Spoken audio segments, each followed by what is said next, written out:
થોડા સમય પહેલાં તમે ગુજરાતના એક નાયબ કાર્યપાલક ઇજનેર હતા દાહોદના ધારસીયાણી કરીને એમની 400 કરોડની સંપત્તિ ઝડપાઈ હતી. તમે વિચારો, એક નાયબ કાર્યપાલક ઇજનેરની 400 કરોડની સંપત્તિ. પછી એક મુખ્ય સચિવ હતા પાંડિયન કરીને, ઉર્જા પેટ્રો કેમિકલ્સના મુખ્ય સચિવ હતા. એમની તો ખાલી જમીન જ 1500 કરોડની જમીન પકડાઈ હતી. આટલા બધા પૈસા ક્યાંથી ભેગા થતા હશે વિચારો તમે. અત્યારે હું અહીંયા અરવલ્લી સ્ટેટ આરએનબીમાં છું.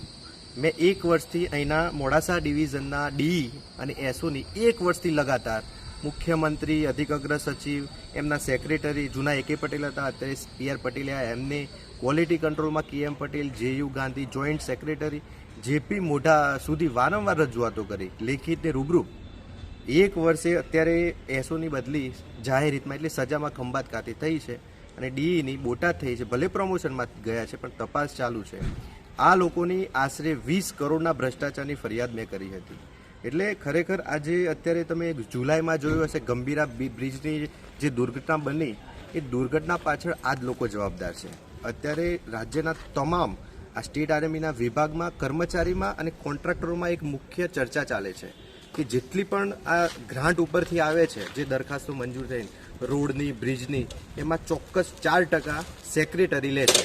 એટલે XCN ઉપર SC સુપ્રિન્ટેન્ડન્ટ એન્જિનિયર, એના ઉપર CE ચીફ એન્જિનિયર અને ચીફ એન્જિનિયર ઉપર સેક્રેટરી. એટલે સેક્રેટરીથી લઈને છેક નીચે SO સુધી આ ટકાવારીઓને વહીવટો ચાલે છે ને એના પરિણામે બોગસ રોડ બને, બોગસ બ્રિજ બને અને લોકો, સામાન્ય લોકો આનો ભોગ બને છે.